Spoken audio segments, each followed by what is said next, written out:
Hello and welcome to Carnage Collector. This is another anime collection update. I know the last one has only been a couple of days ago, but I thought I'd make another one. So yeah. Also, I made some shorts lately that reached a bit more people than usually my stuff does. So yeah, I wanna keep making some more videos here on YouTube in case anyone comes over from Instagram and TikTok and whatnot. So yeah, today we have exclusively Japanese releases. We have VHS tapes and DVDs, and we start with a really cool one by Hideshi Hino. We have Hideshi Hino's Tokaido Yotsuya Kaidan.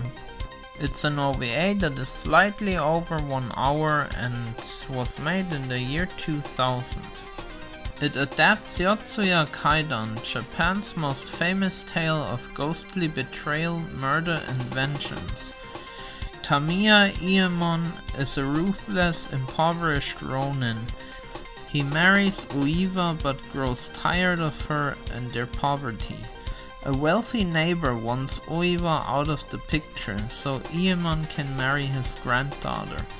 Iemon poisons Oiwa, which horribly disfigures her face rather than killing her instantly. When she discovers the truth and accidentally kills herself on a sword, Iemon disposes of her body on a door panel in a river. Oiwa returns as a terrifying Onryo. That is what they call vengeful spirits in Japan.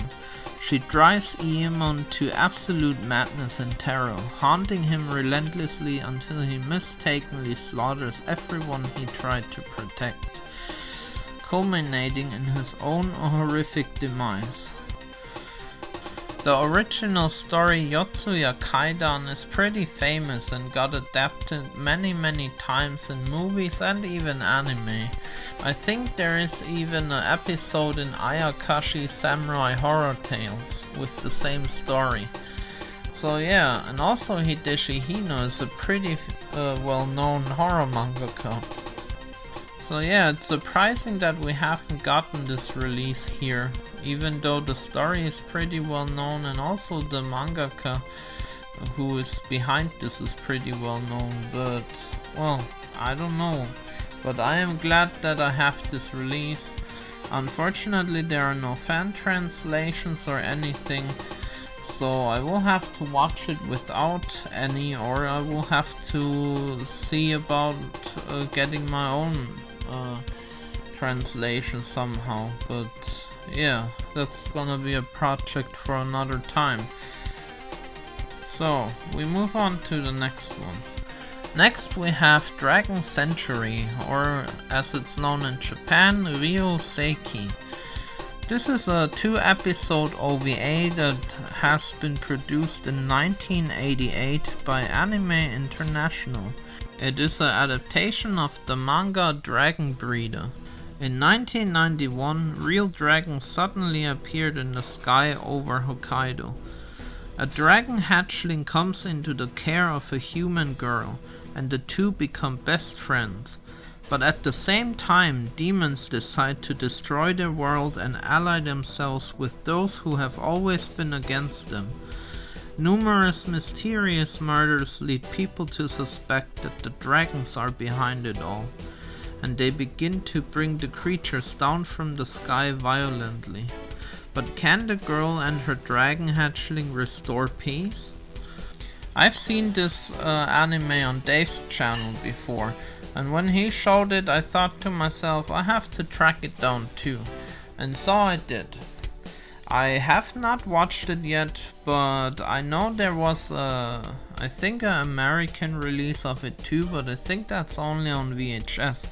So if you wanna get it on DVD, you have to resort to the Japanese DVD. I can't tell you much about my opinion about the anime yet, because I have to watch it, but it looked pretty cool on everything that I've seen so far. I mean, you can never go wrong with dragons, so dragons are always cool. And I'm sure this anime will also be. So, we go on to the next one. So next we have a cool DVD set that I also imported from Japan, just like everything in this episode. It is the Lion Books collection. Lion Books was a OVA series that have been produced in the 80s, and it has different short stories by Osamu Tezuka. So yeah, I'm gonna read you a synopsis of each of the short stories, and at the end I will tell you what I thought about them. First we have Midori no Neko, or also known as the Green Cat.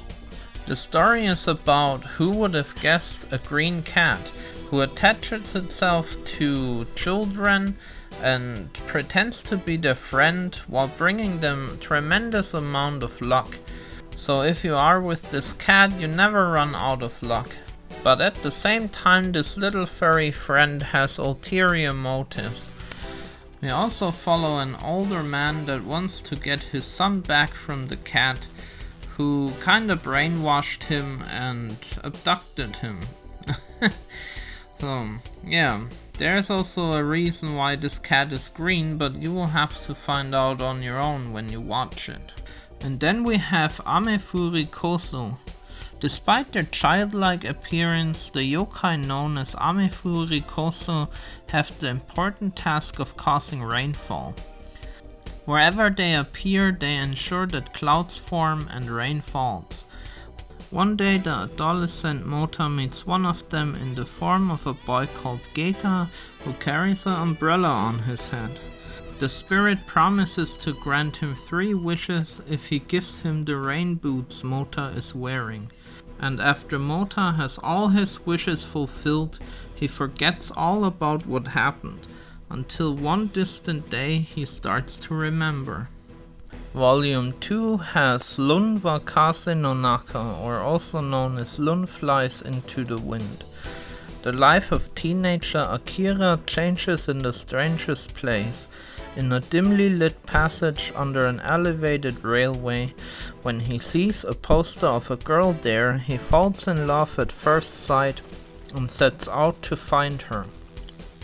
Rune, as he calls her, is his one and only from then on, and his longing for her becomes more and more insatiable, and so he tries to find her real-life counterpart. And then we have Yamataru Kaeru, or also known as Yamataru Comes Back. A little bear named Yamataru is taken away from his dying mother and raised by humans. He ends up as an animal attraction in front of a small vegetable stall, which he does not like. The innocent bear cub is exceedingly sad and laments his situation until one day he befriends a passing locomotive named Shiroku, who gives him advice and encouragement. The two eventually become best friends, and Yamataru even learns to whistle from Shiroku. What else does the future hold for the little bear? And then we have Volume 3, which starts with the short movie Adachigahara. A modern astronaut named Chess lands on a planet that at a first glance appears completely deserted. It turns out to be a penal colony located on a remote celestial body. As he explores the red-colored landscape, he finally encounters an old witch in the wasteland, who reveals to him the truth about life and love. And the last story in this collection of OVAs is Akuemon. Akuemon, a fierce and feared swordsman, is given a task by the governor of Izumi province to hunt 1,000 foxes in order to gain power and control. However, his life takes a dramatic turn when a female fox, disguised as his beloved wife Okutsu, starts living with him and spies on his actions. The story is based on Kusu no Hoa Densetsu, a renowned folk tale of love and deception between a human man and a fox. This tale is also known as the birth story of the legendary spiritual man Abe no Seimei. Also, another fun fact, this anime was the first one that Osamu Tezuka's son directed. So, overall I really enjoyed all the OVAs in this little collection. The stories are really versatile and it's amazing what a range Osamu Tezuka had. I definitely recommend you to watch these anime if you can. Unfortunately, the DVDs only came out in Japan, but maybe you can find a fan translation somewhere on the web. My two favorites were definitely the Green Cat and Ada Chigahara. Next we have Chigoku Koshien, or also known as Battlefield Baseball. This is a OVA from 2009 and lasts for about 41 minutes. Chigoku Koshien follows the Seido High School baseball team as they aim for the national tournament, only to face the brutal Gedo High. Gedo is a lawless school infamous for slaughtering opposing teams using lethal fighting baseball. The team is saved by Chubei, a gifted pitcher wielding the Super Tornado pitch. This anime is an adaptation of the manga from Mangataro. There is also a live-action adaptation of it that I also got. So here's the German DVD for the live-action movie. I think the movie and the anime both are really funny and worth a watch. They are pretty obscure, so it's gonna be hard to find the anime since it only released in Japan. But fortunately you can still get the live action movie in the US and in Germany. Next we have this cool DVD set that bundles two really cool anime together. Ushiro no Hyakutaro and Kyofu Shinbun. The DVD also comes with a cool little card inside the sleeve, which I believe is supposed to look like an amulet, but I don't know really, so if you know anything about that, please let me know in the comments. First we look at Ushiro no Hyakutaro. This is a 2-episode OVA that's been made in 1991. It is based on Jiro Tsunoda's manga that has the same name. Ever since Ushiro Ichitaro's father, a supernatural gifted scientist, discovers his talent for the occult, he has repeatedly dealt with terrifying and mysterious apparitions. It is only thanks to his supernatural guardian spirit Ushiro no Hyakutaro that he has survived them so far. Together they face an evil fox spirit possessing his teacher, poltergeists, and even a trip to the afterlife. Overall, this is a pretty cool occult themed anime that I enjoyed a lot. And even though the DVD is only available in Japan, there have been efforts to get a fan translation of this one, and I'm sure you can find it somewhere online. And the second anime in this collection is Kyofu Shinbun. This is a 2-episode OVA that was made in 1991. and is also based on a manga written and illustrated by Chiro Tsunoda. That's why these two anime come in a double pack. Rei Kigata is an ordinary high school student who doesn't believe in ghosts or occultism whatsoever. One night though, a mysterious newspaper floats through his window.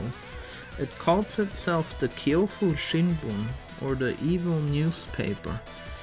The newspaper predicts the death of a teacher. Confused, but still not sure if he should believe it, he shows the newspaper to his teacher before he goes to school in the morning.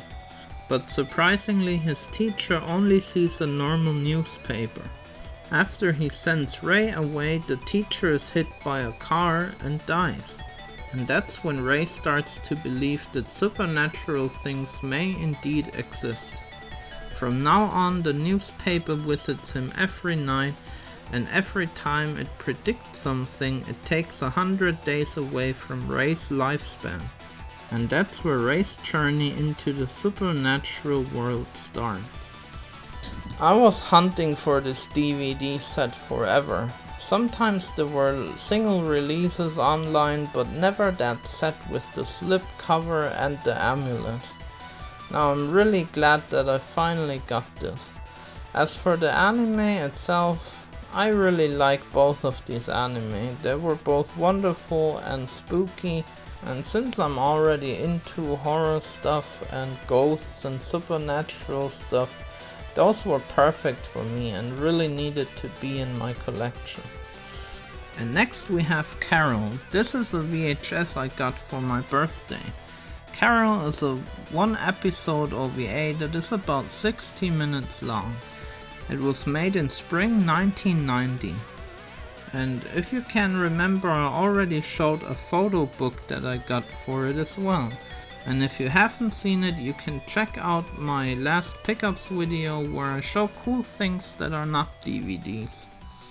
Carol is actually a completely normal teenage girl who wants to be seen as an adult and hates sweets.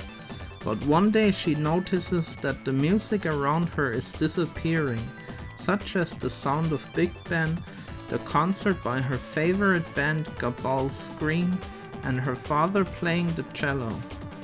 It seems that more and more sounds are being stolen by monsters, and before she knows it, Carol herself is transported to a fantastical other world. There she meets 3 heroic figures named Clark, Tico, and Flash, and discovers that she may be the girl destined to fight the demon lord Gigantica, who has recently brought chaos to this strange land. But to traverse the dangerous forest inhabited by monsters, she must summon all her courage. This is a really cool and forgotten anime OVA. I'm really surprised this one never got a Western release, because it would fit so well into the catalog of, say, US Manga Corps or even Manga Entertainment. Also, it's strange that to this day there's only a VHS and a Laserdisc for it. But I have to say, I really enjoyed this OVA, and if you like Leda, Adventures of Yoko, then you should give this anime definitely a try, because they would make a great double feature. And now we have Shin Karate Chigoku-hen. This is a VHS tape that I recently acquired through a trade. The other ones acquired in that trade will be shown in a future episode, because they are not safe for work. And usually I bundle these together into special episodes. Shin Karate Chigoku-hen is a 2-episode OVA from 1990, and it's based on the manga of the same name from Ikki Kachiwara. The anime follows a shell-shocked veteran and karate master returning from the devastation of World War II. Unable to find peace in civilian life, he begins working enforcement for the ruthless Yakuza. He uses these dangerous criminal conflicts to search for an opponent strong enough to defeat and kill him. His unmatched martial arts prowess eventually propels him to become an official karate champion, following his rise in the fighting world, his path crosses with a grieving Italian woman. She is on a relentless quest for vengeance against the remnants of the Nazi regime who murdered her family. Together, the disillusioned martial artist and the vengeful woman form an alliance to confront the ghosts of their pasts. I still have to acquire the second VHS because this one is the second part of the OVA, but yeah, someday I will get the first one as well. So I can't tell you much about how I like the anime because I still have to watch it. But from what it looks like, I think I'm gonna enjoy this one because it's martial arts and you can never go wrong with that. And last but not least, we have a really cool Blu-ray that just released in Japan. It's Elf 17. Elf 17 is an OVA that's only 30 minutes long. It was made in 1987 by Studio Agent 21 and is based on the manga by Atsushi Yamamoto. The anime introduces Muscat Tyler, the eccentric 108th Prince of the Galactic Empire, who desires a life of wild space adventure. To find the perfect traveling companions, the prince hosts a lethal martial arts tournament that quickly descends into total chaos. The fighting matches are abruptly interrupted by Rue, a powerful winged elf who easily crushes the competition to become the prince's bodyguard. She is quickly joined by KK, a stubborn heavy artillery rogue who refuses to lose and destroys the arena in his armored mech suit. Amused by their overwhelming destructive power, the eccentric prince recruits both of them to accompany him on a secret tour of his cosmic domain. This OVA is really short, as I said it's only 30 minutes long, but I really enjoyed this one, and I'm glad that Toei Animation brought us this Blu-ray for its anniversary. And that's already it for today's episode. I will have some more Japanese things in the upcoming Not Safe for Work special, but until then I thank you for watching, and I will see you next time. Bye!